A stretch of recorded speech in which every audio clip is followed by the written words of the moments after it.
Julien, il a pas de doute. Quand la prof l'interroge, il s'en fout de ce que pensent les autres. Il est comme ça se sent. Et moi, j'aimerais être fort comme lui, foncer, avoir confiance en moi.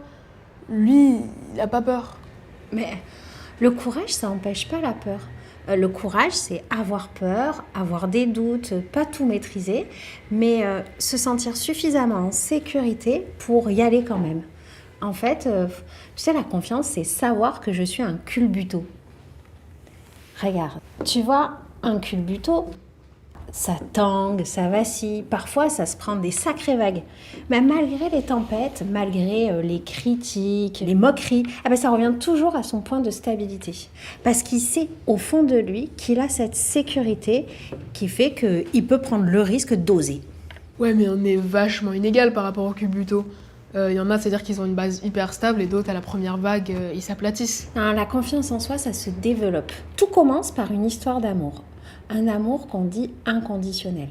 C'est-à-dire, c'est quand quelqu'un te regarde avec bienveillance et te dit « vas-y ». Parce que, quelles que soient tes faiblesses, tes erreurs, tes bêtises, je serai là et je continuerai à t'aimer de la même manière. Ouais, mais par exemple, mon ami Balthazar, sa mère, elle lui dit tout le temps qu'il est au top, qu'elle l'aime, qu'il est super. Et pourtant, dès qu'on l'interroge, il devient tout rouge, dès qu'il prend la parole. Mais parce qu'en fait, il faut pouvoir insuffler la confiance, sécuriser son enfant, mais après le laisser se jeter à l'eau pour qu'il apprenne à nager. Tu peux pas attendre de savoir nager pour aller te baigner. Faut que tu y ailles, t'expérimentes, puis tu bois la tasse 1 fois, 2 fois, 3 fois. Tu sais, parfois, il y a des parents qui veulent tellement bien faire que finalement, ils protègent trop leur enfant et ça fait l'effet inverse. Mais on va pas le laisser se noyer, Balthazar, c'est normal que sa mère le protège. Oui, c'est pour ça que les brassards, ils existent. Hein. Mais en fait, même s'il y a encore des doutes, il faut y aller. Il faut passer à la phase d'expérimentation. Parce qu'au plus tu tentes, au plus tu augmentes tes chances de réussir. Et puis, un jour, tu réussis. Et alors là, ton cerveau, il va sécréter une hormone géniale, l'endorphine, qui va te procurer une sensation de plaisir et de fierté intense. Et ton cerveau, il va mémoriser ça. Et du coup, il va vouloir recommencer pour retrouver cette sensation de plaisir. En gros, si j'ai bien compris, faut arrêter de dire à Balthazar qu'il peut, mais il faut qu'il y aille. Genre, go Balthazar. Mais à ce moment-là, pourquoi il arrive pas à se jeter à l'eau? La peur. La peur du regard des autres. Que je te dise, la vraie confiance, c'est pas seulement se sentir fort et se sentir compétent. C'est aussi accepter ses faiblesses et surtout accepter que les autres les voient. Ouais, mais c'est hyper dur. Imagine, t'es en classe et t'es ridicule devant tout le monde rigole de toi, c'est la honte de ouf. Bah ouais, la peur du ridicule, la peur d'être jugé. Et puis avec tous ces réseaux sociaux, on veut tous se montrer sous notre meilleur jour. Bah tu sais ce que c'est en fait le poison vraiment de la confiance en soi? Bah, le regard des autres, on vient de le dire. Oui, mais pourquoi? À cause de la comparaison. C'est toujours à qui sera le plus fort, le plus beau, qui aura la vie la plus fun, qui sera le plus liké. Tu veux que je te dise un secret? En fait, on compare toujours ce qu'on a au fond de soi avec la vitrine de son voisin. C'est-à-dire? En fait, la vitrine, c'est ce que l'autre te montre de lui, c'est-à-dire le positif. Et il va garder caché, en coulisses, toutes ses peurs, toutes ses faiblesses. Mais toi, t'es toujours dans tes coulisses, t'es toujours au fond de toi. Donc du coup, finalement, tu vas toujours comparer tes faiblesses avec les forces de l'autre. Et ton cerveau, il va construire une croyance. Et il va croire que l'autre, il est mieux, il est plus, comme avec ton copain Julien tout à l'heure. C'est-à-dire qu'on est tous derrière des masques. On fait les beaux devant, mais derrière, on a peur. On n'a pas envie de perdre la face, quoi. Bah oui, t'as raison. On est tous pareils. Et dans nos coulisses, on a tous un oiseau moqueur qui vient interférer nos pensées et qui vient murmurer à nos oreilles « T'es trop comme ci, t'es pas assez comme ça ». Et cet oiseau, c'est plein de croyances négatives, de jugements, parfois hyper durs sur soi. C'est automatique, ça vient tout seul. Et avec, y a toute une sécrétion d'hormones, de cortisol, c'est l'hormone du stress. Et tout ça, ça te piège. Et comment on le plume, cet oiseau?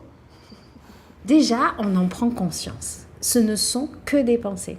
Ce sont des pensées que ton cerveau fabrique à cause de ce mécanisme de comparaison aux autres. Et puis, on va changer de posture. Tiens-toi plus droit. Voilà, relève la tête. Parce que c'est prouvé ça. Quand on change de posture dans son corps, on change déjà de posture dans sa tête.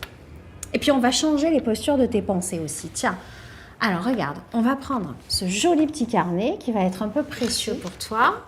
Tiens, un stylo. Respire. Respire profondément. Et maintenant, souviens-toi, dans ton enfance, quelle a été ta plus belle fierté? L'année dernière, quelle est ta plus belle fierté? Le mois dernier?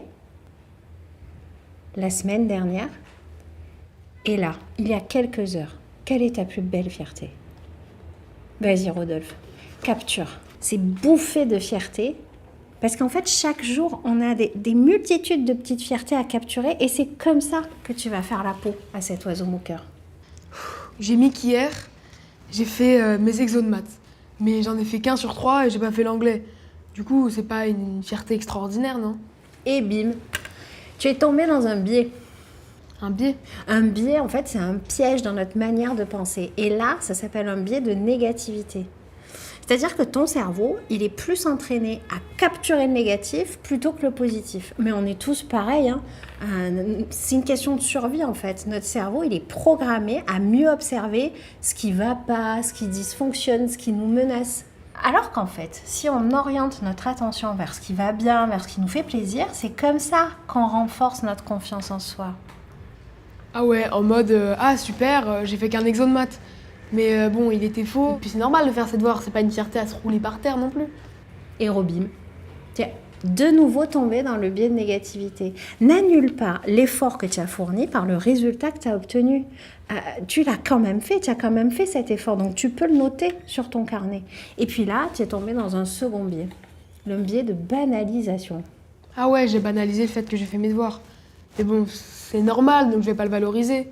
Là, tu vas me dire que j'aurais pu ne rien faire. Ben oui, le biais de banalisation, on le fait tous aussi. Et du coup, on se rend même plus compte de tous les efforts qu'on fait au quotidien alors qu'on n'aurait pu rien faire. Et pour les autres trucs qui traînent dans les coulisses, y a plein de trucs où je suis nulle, où je suis bidon, je continue à les cacher. Ah ça, c'est un long chemin. Mais c'est un chemin magique. Ça s'appelle l'auto-bienveillance. En fait, accepte tes faiblesses parce que c'est elles qui te rendent attachant. Justement parce que t'es pas parfait.